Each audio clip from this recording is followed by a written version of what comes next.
Welcome to the world of live action roleplay. Unit, shield form! Unit advance! So this may not be a Hollywood blockbuster, but for those involved in live action roleplay, or LARPing for short, it's just as good as any action film and takes just as much imagination. For this group of enthusiasts, this field near Leeds can become any time or place. LARPing involves the player taking on a whole new persona and fighting for their brotherhood. But what is LARPing?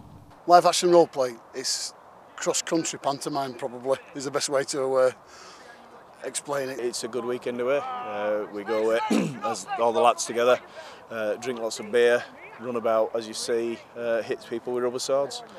You couldn't ask for anything more. It's fun, you get a lot of good mates, and you just drink and have a good laugh. And who doesn't want to hit people, realistically, in a way that's safe? Well, it's just a bunch of lads going out and enjoying themselves. We just in a field, we just attack it. We've got all different role-playing things that we do.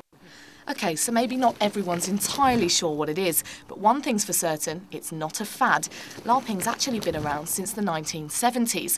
After starting only 2 years ago, the Brothers of Fenrisk have grown rapidly, and this summer they'll be attending LARPing events around the country.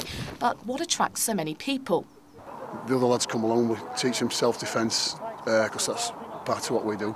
And we show them how to fight with the weapons and the swords and the training. And it builds the confidence up and they work as a group. And so somebody who probably sat in the room playing on an Xbox for hours a day, which I know some of them have, they've now got a bit of focus, they get out and about, interact with other people, and they've got a good bunch of friends when they didn't think they had any friends before, so it's been quite helpful for people's confidence and stuff like that. And it's offset a couple of the lads, not these here, because there's 3 or 4 other lads that aren't here. It's stopped them being bullied at school and things like that. They've been facing up and dealing with things like that, so it's quite useful for that side of it. Really, it's not just running around with swords and things, it's just to give them a bit of a focus on what's right and wrong. Being a LARPer also means you need some serious kit. I left the group practising to visit craftsman Tim Belcher to find out how they look so good on the field.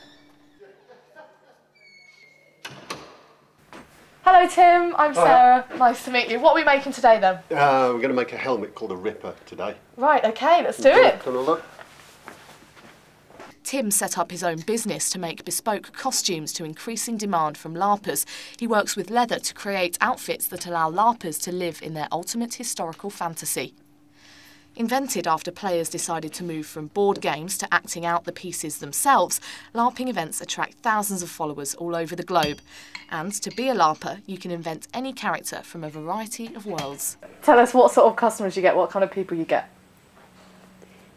Imaginative ones.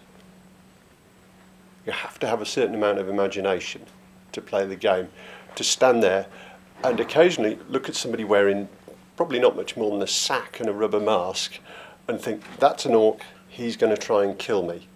So you have to turn this little switch in your head that makes you believe you're the character that you are and what's happening is really real. Back at the battlefield, things are quietening down. The guys have given me some kit to use, so I'm going to take it into the real world and see how I get on. So, with a quick costume change, I'm out on the streets of Sheffield to run my weekly errands.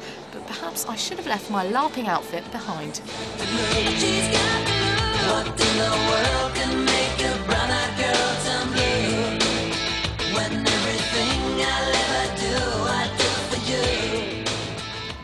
It looks like the public aren't quite ready for the Brothers of Fenrisk yet, but hopefully as more people find out about the attractions of LARPing, sights like this won't come as such a surprise. This is Sarah Cooper, hoping I won't scare the bus driver for Just News.